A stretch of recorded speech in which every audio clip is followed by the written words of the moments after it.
Halo, assalamualaikum warahmatullahi wabarakatuh. Ketemu lagi di channel Ahli Gizi, channel yang membahas seputar gizi dan kesehatan.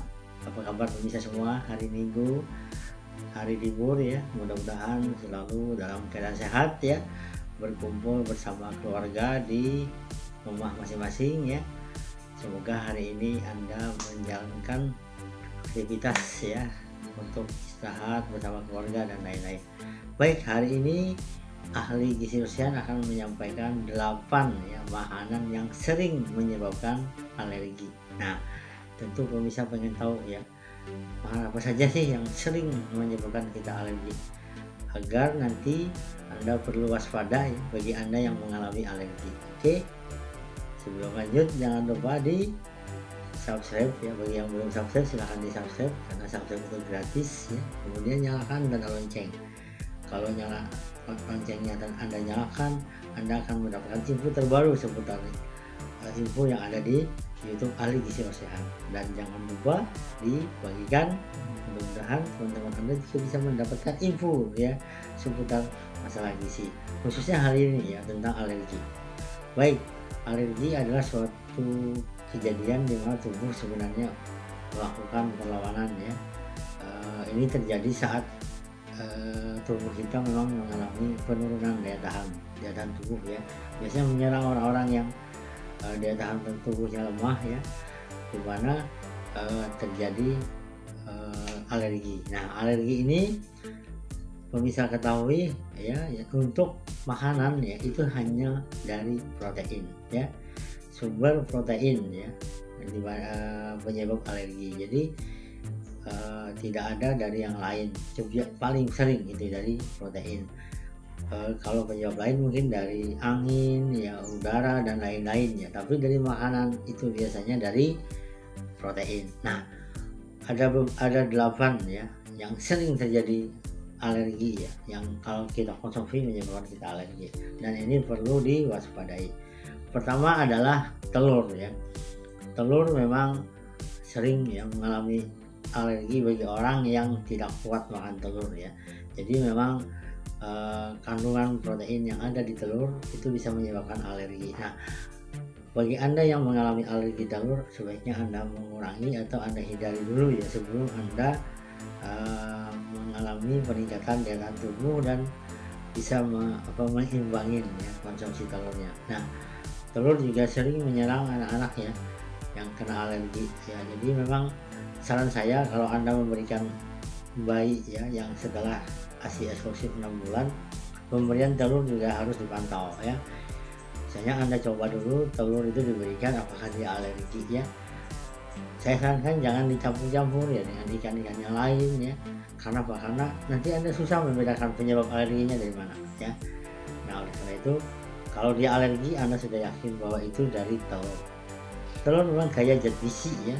Namun bagi seseorang yang kadang-kadang mengalami masalah ya dalam daya tahan tubuh mungkin ya, sering menyebabkan terjadinya alergi. Nah, telur banyak ada di mana-mana ya, di produk makanan ya, kemudian di kue, bahkan telur itu sendiri.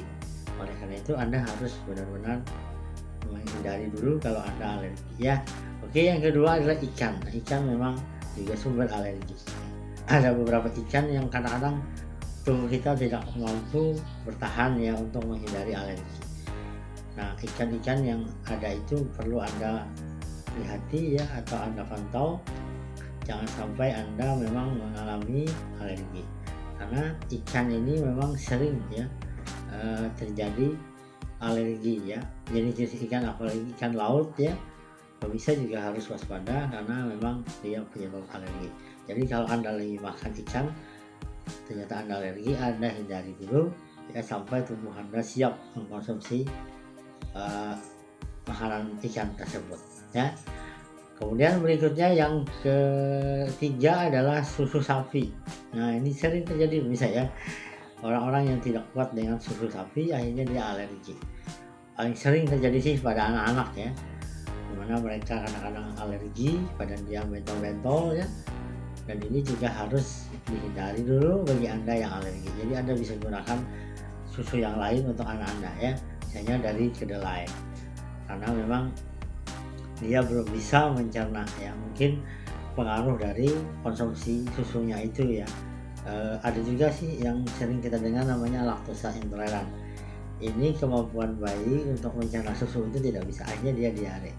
Makanya dia dianjurkan untuk diencerkan susunya atau diganti dengan susu low lactomil ya, artinya susu rendah laktosa, karena enzim laktosa yang ada pada bayi itu belum banyak atau sedikit ya, tidak bisa mencerna susunya. Nah, alergi susu ini sering menyerang anak-anak ya, Anda harus waspada. Kemudian yang keempat adalah kacang pohon ya, jadi kacang-kacangan yang berasal dari pepohonan yang artinya itu sering juga menyebabkan seseorang alergi, misalnya kacang mente ya, kacang apa lagi misalnya lampu ya, dan banyak lagi ya kacang-kacangan yang dari pohon. Ini sering menyebabkan alergi, jadi waspada bagi Anda yang mengalami masalah alergi ini ya, Anda juga harus menghindari. Kemudian berikutnya adalah kacang tanah. Nah, ini kacang tanah ini yang sering sekali menyebabkan alergi. Alerginya ini kadang menahun ya, sampai lanjut usia ya, kadang tetap aja alergi ya. Kacang tanah juga saya sarankan hindari bagi Anda yang ibu hamil ya, karena akan menyebabkan anak Anda nanti berpeluang alergi saat lahir ya. Kacang tanah sebenarnya prosesnya juga harus direbus dulu ya, agar protein yang ada itu bisa menghindari Anda terkena alergi ya. Kacang tanah hindari bagi Anda yang ibu hamil ya. Saya ada bahas di video saya sebelumnya ya, hindari konsumsi kacang tanah ibu hamil. Kemudian berikutnya adalah udang dan kerang-kerangan. Nah, ini sih jelas banget ya. Udang dan kerang-kerangan sering menyerang alergi ya. Ini yang penggemar udang ya, Anda mungkin terlalu banyak mengkonsumsi udang sehingga tubuh Anda tidak mampu menahan alergen yang ada ya, dan ini sering terjadi ya. Kemudian juga kerang-kerangan ya, ini juga bisa menyebabkan sebagai penyebab alergi. Kemudian yang ketujuh adalah kedelai. Nah, kedelai juga bisa menyebabkan alergi ya, bisa, karena dia dari sumber protein nabati. Sering orang alergi saat dia mengkonsumsi kedelai. Biasanya sih kedelai-kedelai yang misalnya berbentuk susu kedelai ya, bisa juga dalam produk tempe, tahu ya, yang mengandung kedelai. Jadi kalau Anda alergi setelah Anda makan tempe atau tahu atau susu kedelai, mungkin Anda alergi terhadap kedelai ya. Nah, kemudian yang ke-8 adalah gandum misalnya. Nah, gandum ini memang sumber proteinnya ya, terutama gliadin ya, yang kita kenal itu yang ada di gluten, dan ini sering menyebabkan alergi. Makanya orang yang alergi sebaiknya menghindari makanan yang gluten. Jadi pilihlah makanan yang non gluten atau free gluten ya, agar dia tidak alergi. Gandum kan ada di roti ya, ada di produk makanan ya. Nah, ini juga bisa menyebabkan Anda alergi. Jadi proteinnya itu ya yang menyebabkan alergi. Oke, 8 makanan yang sering menyebabkan alergi ya, sebaiknya Anda hindari kalau memang Anda lagi alergi ya. Konsultasikan dengan dokter ya, dan sebaiknya saya sebagai ahli gizi menyarankan Anda agar meningkatkan daya tahan tubuh ya, agar Anda tidak alergi. Pertama adalah mengkonsumsi sayur-sayuran dan buah-buahan, karena dia kaya antioksidan yang meningkatkan kekebalan. Kemudian yang kedua adalah konsumsi probiotik, karena probiotik itu meningkatkan kekebalan ya. Dan ketiga, konsumsi omega 3 ya, minyak ikan, karena dia juga merupakan antiinflamasi. Biasanya kalau Anda alergi, saya sarankan konsumsi ini ya. Insya Allah Anda akan sembuh dari alergi. Oke, jaga kesehatan, selamat berlibur, ikuti terus ahli gizi. Assalamualaikum warahmatullahi wabarakatuh.